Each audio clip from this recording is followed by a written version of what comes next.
Hi friends, ఈరోజు మన recipe వచ్చేసి బొబ్బర పప్పు టమాటా పోపండి. చూడండి, ఇవి బొబ్బర్లండి. రాత్రి అంతా నానబెట్టుకొని ఇలా తెల్లారేసి 5 సార్లు అలా కడిగిసి పెట్టుకున్నాను. ఇప్పుడు ఇందులో ఒక ఉల్లిపాయ, 4 టమాటా, ఇలా ఒక 7-8 పచ్చిమిరపకాయలు తీసుకోండి. అలాగే కొద్దిగా కారం వేసుకోండి. తర్వాత ఈ మిశ్రమానికి పప్పుకు తగ్గట్టుగా చింతపండు నీళ్ళు పోసుకోండి.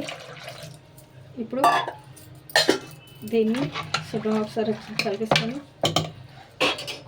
కుక్కర్ పెట్టుకొని ఒక మీడియంలో 6 విజిల్ వచ్చేంత వరకు ఉడికించుకుందామండి. చూడండి, ఇదిగా 6 విజిల్ తర్వాత ఇలా పప్పు తీసుకున్నాను.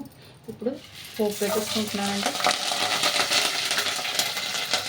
ఇందులోని మినపప్పు, జీలకర్ర, ఆవాలు, వెల్లుల్లి, కరివేపాకు, ఎండుమిర్చి వేసుకొని ఇలా వేయించుకోండి.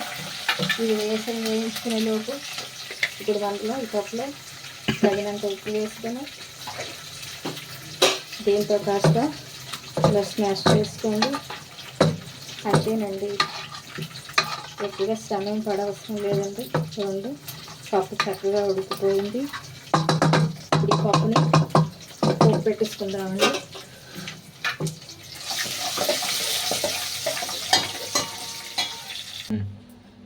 చూడండి ఫ్రెండ్స్, పప్పు పోపు అయిపోయిందండి. పోపు పెట్టేసుకున్నాను. అంతేనండి, ఎంత తేలిక అయిపోయింది. చాలా రుచిగా ఉంటుందండి. ఇది ఎప్పుడో మా అత్తగారు ఉన్నప్పుడు ఇలా చేసేదండి.